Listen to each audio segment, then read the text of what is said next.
மழை வந்தே முடிச்சு விட்டீங்க. பாலவனம் தடுத்ததுக்கு சந்தோஷப்படுற ஃபாலோவன் நிலைமை. அவாய்ட் பண்ணது. இல்ல அது சில பேர் கிரிட்டிசைஸ் பண்றாங்க. இந்த சீரீஸே நமக்கு வேர்ல்ட் டெஸ்ட் சாம்பியன்ஷிப் ஃபைனல்ஸ் போறதுக்கான ஒரு குவாலிஃபிகேஷன் தான்.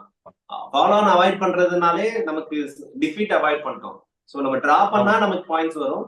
பிகர் பிக்சரா டெஸ்ட் சாம்பியன்ஷிப் ஃபைனல்ஸ்க்கு வந்து ஒரு ஸ்டெப் வந்து க்ளோசரா போறோம் அப்படின்றது கூட நம்ம உண்மைதான். செலிப்ரேட் பண்றாங்கன்னு வச்சுக்கலாம். ஆமா எல்லாத்த விடையும் ஒரு எதிர்பார்க்காத ஒரு அனௌன்ஸ்மெண்ட், ஒரு ஷாக்கு. ஆமா. நம்ம வேற ஒரு ஆளை எதிர்பார்த்தோம்.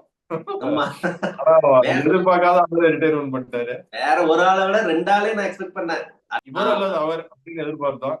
பட் அஸ்வினோட இது வந்து ரொம்பவே ஷாக் தான். ஏன்னா ஈஸியா இன்னொரு 2 இயர்ஸ் ஈஸியா விளையாடலாம். கோலியோட ஈகோ வந்து நான் போன வீடியோலயே சொல்லியிருந்தேன். கோலியோட ஈகோ வந்து டச் பண்ணணும், செலக்டர்ஸ் வந்து டிராப் பண்ணணும். கோலி ஈகோ நம்ம செலக்டர்ஸ் டச் பண்ணானுங்களோ இல்லையோ, ஆஸ்திரேலியன் பவுலர்ஸ் நல்லாவே டச் பண்ணிட்டாங்க. அவுட் சைட் ஆஃப்ல வந்து 10 பால் போட்டுக்கிட்டே இருக்கானுங்க. நீ முடிஞ்ச ஆமா அட்ரா ஏதாவது பார்ப்போம். கவர்ஸ்ல அட்ரா பார்ப்போம். நான் உனக்கு போட்டுட்டே இருக்கேன். உன் ஃபேவரட் சாங் தானே, தொடு பார்ப்போம் அப்படின்ட்டு இருக்காங்க. நம்மளும் கொஞ்சம் விட்டுட்டே இருந்தான். கடைசியில அந்த ஈகோ வந்துருச்சு, அடிச்சுட்டு போயிடுறாரு. இன்சிடென்ட்லி நம்ம குரூப்ல தான் யாரோ ஷேர் பண்ணாங்க சச்சினோட வீடியோ, அந்த 241 அப்புறம் கொடுத்த இன்டர்வியூ வீடியோ. அதுக்கு முன்னாடி 2 3 இன்னிங்ஸ் வந்து நான் ஆஃப் சைட் டச் பண்ணி பிஹைண்ட் தி ஸ்டம்ப்ஸ் வந்து கேட்ச் ஆயிடுச்சு, அவுட் ஆனனால அவங்க வந்து கிளியர் பிளான்ல வந்தாங்க. அப்ப என்னோட மைண்ட் செட் எப்படி இருந்துச்சுன்னா, ஓகே என்னோட டிசிப்ளினை பாரு அப்படின்ற ஒரு மைண்ட் செட். அந்த அந்த சின்ன வேரியேஷன் தான்.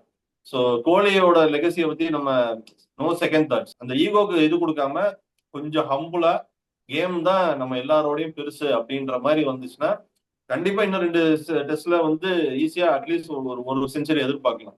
ஆனா ஆமா இந்த டெஸ்ட்ல ஒன் பாசிட்டிவ்னு எடுத்துக்கிட்டோம்னா, ஆகாஷ் தீப்போட பவுலிங் நல்லா இருந்துச்சு. வந்து சூப்பரா இருந்துச்சு. இன்னொன்னு நம்ம நம்மளோட குதிரையை ஓவர் யூட்டிலைஸ் பண்ணிட்டு இருக்கிறோம். அது என்னைக்கு பும்ராவை மக்கர் பண்ணி ஆமா அது என்னைக்கு மக்கர் பண்ணி உட்கார போகுதுன்னு தெரியல. நெக்ஸ்ட் டெஸ்ட்டுக்கு 1 வீக் டைம் இருக்கு. ஸோ அதனால வந்து ம். பும்ரா வந்து இல்ல நான் செகண்ட் பிடில் அந்த ஷமி ரோல் வந்து இன்னும் யாரும் எடுத்துக்கல.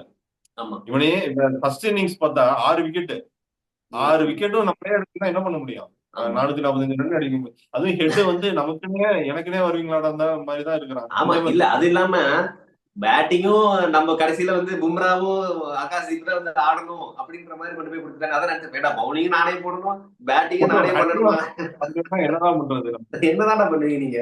இல்ல இவங்க 2 பேரும் இதுல கில்ல மறந்துட்டோம். கில்லு அடிச்சு இல்லதான் ரொம்ப இருக்கா. நாள் ஆச்சு. ஏன் ரோஹித் ரோஹித் மட்டும் என்ன பண்ணா? ரோஹித் வந்து என்னன்னா, எனக்கு தெரிஞ்சு அஸ்வின் மேல ரோஹித் இந்த டெஸ்ட் முடிஞ்சவரை ரிட்டையர் ஆயிருக்கலாம். ஜெய்ஸ்வாலும் கில்லும் என்னன்னா குடுக்குற சான்ஸ் நல்லா யூட்டிலைஸ் பண்ணிக்கணும். அது அவங்களுக்கு ம். எப்படின்னா அட்டாக்கிங் மோடு தான் கிரிக்கெட் அப்படின்றதெல்லாம் ஒண்ணு கிடையாது. அவங்க செட்டில் ஆயிட்டாங்கன்னா ரன் பால் ஆடி அதை வந்து காம்பன்சேட் பண்ணிடுவாங்க. இல்ல 10 மேட்ச் செகண்ட் இன்னிங்ஸ் அந்த மாதிரி தான் பண்ணாங்க. ஆமா. ராகுல் வந்து ஜெ- சூப்பரா கைட் பண்ணாரு. பட் விக்கெட் போறான் ஸ்டார்க் வந்து அது சொன்னதுல இருந்து ஸ்டார்க் கிட்ட மாறி மாறி மாறி மாறி அவுட் ஆயிட்டு இருக்கிறாப்ல. பும்ரா 10 விக்கெட் எடுத்தாப்ல. பும்ராக்கு மேன் ஆஃப் தி மேட்ச் கொடுப்பாங்கன்னு நினைச்சேன். பட் ஹெட் கொடுத்தாங்க. அடுத்த பண்ணாரு வந்துட்டாங்க. டெஸ்ட்லயாவது ஹெட்டுக்கு விற்பாங்கல்ல அனலைஸ் பண்றவங்களாம், ஏதாவது ஒரு வீக்னஸ் கண்டுபிடிச்சு அவங்க ஹெட்டை வந்து சீக்கிரம் விக்கெட் எடுக்கிறாங்களா அப்படின்றத பார்ப்போம். அதுக்குதான் வெயிட்டிங், என்னதான் பண்றானுங்க அப்படின்ட்டு.